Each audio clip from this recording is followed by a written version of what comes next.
Hello and welcome to episode 35 of Dorki's Entropia Universe report. So, I did decide to buy the Tier 2 of Europa Universalis 4 bundle, and I am glad I did. It is one of those games that lets you skip ahead into the future with its just one more turn feature. I mean, Europa Universalis 4 is not a turn-based game.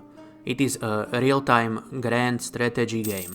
But referring to the phenomenon that is at work here as just one more minute does not have the same ring to it. After all, most of us probably know it from turn-based 4X games such as Civilization. Although there is a lot of the same shit going on in RPGs too. I am sure everybody knows what I am talking about. Let me just finish this one last quest for Preston Garvey, and suddenly the Friday evening turns into Monday morning. Anyway, for whatever reason I must play as the American natives. No other area of the world seems as interesting for a playthrough. I guess it is the challenge of beating back the Europeans that speaks to me. That what if scenario is mesmerizing as fuck. I must say though that I started a new game many times over, often after hours of playing. I am sure you all know the reason. I mean, who has the time to actually play the tutorial before diving straight into a game they never played before with the Iron Man mode enabled, right? Shit, let's get back to the point. Right now I am playing a custom nation of New Mexico, which is basically just an easy mode Aztecs. Kingdoms of the Central Americas are falling one by one as I take their lands for myself or my vassal. It is 1486 or thereabouts, so whoever in the old world is doing well enough to afford a few spare ships should pop up any day now and start merrily pissing all over my parade. Anyway, enough of my semi-random nonsense. Let's get to the Entropia Universe stuff already. Since I played mostly Europa Universalis 4, some CSGO and worked on the new website for Dorki TV, my avatar was no-lifing explosive projectiles 1 blueprint most of the week. I did do a little bit of hunting, but it was just some Arcadian hornets before I buggered off to Rocktropia. Loot on Arcadia was just too bad. I got so tired of constant losses that I needed a change of scenery for a while. The thought behind the trip to Rocktropia was that if Lucius keeps up his game, I will just sweat haters. Luckily, my explosives returns have been rather fair so far, so I will keep it up for some cheap crafting skills till returns nosedive again. Anyway, I managed to go slightly over 332,000 total skills. Only 28k more to go to meet this year's goal. Also, my mechanical engineer profession went up by roughly a whole level since I wrote the script for my EU goals video. It is now getting close to level 26. I think I will hit the level 26 by the time next Monday rolls about. By the way, the Entropia Universe gameplay and swirlies playing in the background are from previous weeks. It did not seem like a good idea to just play crafting footage here.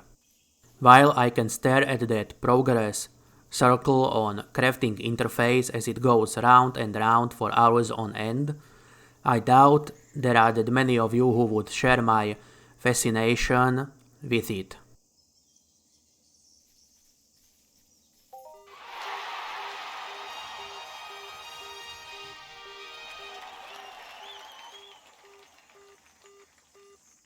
By the way, that was an attempt at sarcasm. I do not stare at the crafting interface for hours. I just set the thing up for a craft, press the button and go away from keyboard. On the investment side of things, Arcadia Mundids really surprised me this week. They actually paid 3 times. Every payout was just 1 pack per deed as usual. However, I do not remember them ever paying 3 times in 1 week. I am sure They already did at some point, but I do not remember it. Must have been before I started this report series. Anyway, AMD's managed to give me a hard-on today. Not literally though, it was just a regular morning wood that formed long before I went check the investment returns in EU. I fucking hate when it happens, by the way.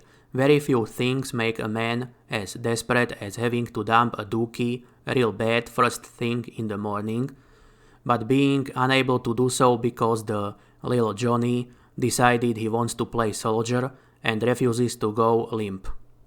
And while we are on the topic of things standing up for themselves, Arcadia Underground deeds did not take it lying down. They one-upped AMD's with 4 payouts, one of which was 2 peg per deed. Remaining 3 payouts were 1 peg per deed each.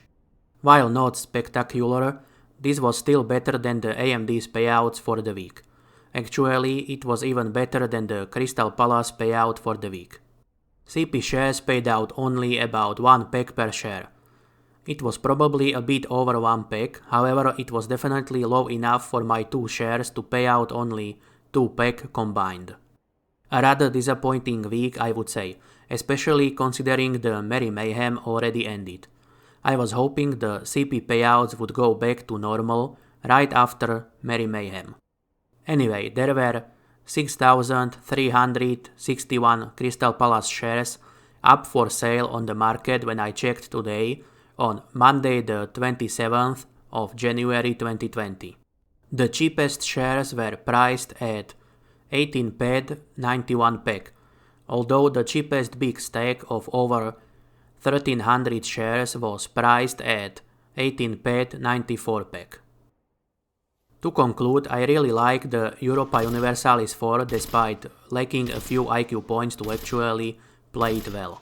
Another thing that is lacking a few points, this time it is percentage points, is loot return in Entropia Universe. Loot has been very bad on Arcadia up to a point I wish I blew the planet for Rocktropia a couple days earlier. I am hoping the somewhat better Rocktropian loot will hold off on taking a nosedive off of the nearest cliff indefinitely. It is unlikely, but hey, hope is usually the last thing to die. Anyway, thank you for watching. Let me know your impressions of this week's loot in the comments below. If you enjoyed this video, please hit that like button and subscribe to the channel if you have not done so already. Thank you.